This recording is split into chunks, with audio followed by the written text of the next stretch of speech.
Ẹ kú dédé àsìkò yìí. Ọláwálé ọmọ Ewéjẹ́ ni orúkọ tèmi. Àǹfààní ńlá pàtàkì kan mo mú wá fún yín lénìí. Àti èwe àtàgbà, àtọkùnrin àtobìnrin, mo fẹ́ kí gbogbo wa ká jọ jẹ àǹfààní ńlá pàtàkì yìí. Kí ni àǹfààní ńlá pàtàkì yìí? Ìwòsàn lórí ibà pọ́njú-pọ́ntọ̀. Ǹjẹ́ kí ni ohun tí a máa ṣe láti borí ibà pọ́njú-pọ́ntọ̀ yìí? Ẹ̀yin tèmi, ẹ kàn bá mi wá ewé máńgò, ewé òrúwọ, èèpo awọpa,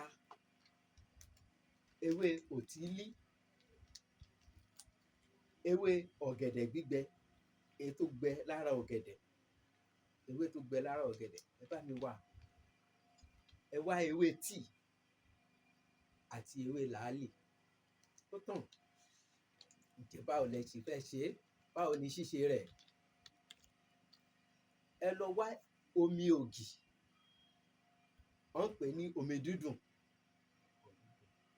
Ẹ wá kó pọ̀. Ẹ kó gbogbo ewé yìí àti egbò yìí, ẹ kó sínú ìkòkò. Ẹ lè lo pot. Ẹ wá da omi dídùn yẹn lé lórí. Ẹ sè é kó jiná dáadáa. Tó bá jiná, ẹ máa yọ mu láàárọ̀, lọ́sàn-án, lálẹ́. Tẹ́ ẹ bá bẹ̀rẹ̀ sí ní mú, ẹ̀yin ẹ lọ wo ìtọ̀ yín. Ẹ wo bó ṣe máa ki tó máa pọ́n. Ẹ tọ́ jáde kúrò lára, àlàáfíà á jọba láyé yín. Ọ̀pọ̀ ló ti káàkiri ilé ìwòsàn and treat malaria and treat typhoid and treat ẹ lò ó bí mo ṣe sọ fún yín. Tó bá jẹ́ pé oníṣẹ́ alákọ̀wé, oníṣẹ́ ọ́fíìsì ni wọ́ tó ò lè ráyè ní ọ̀sán, mú láàárọ̀ lẹ́yìn ìgbà tó bá ti wọ́ọ̀mù ẹ̀ tán. Tó bá dé láti ibi iṣẹ́ lálẹ́, gbé kaná, mú kó tó sùn.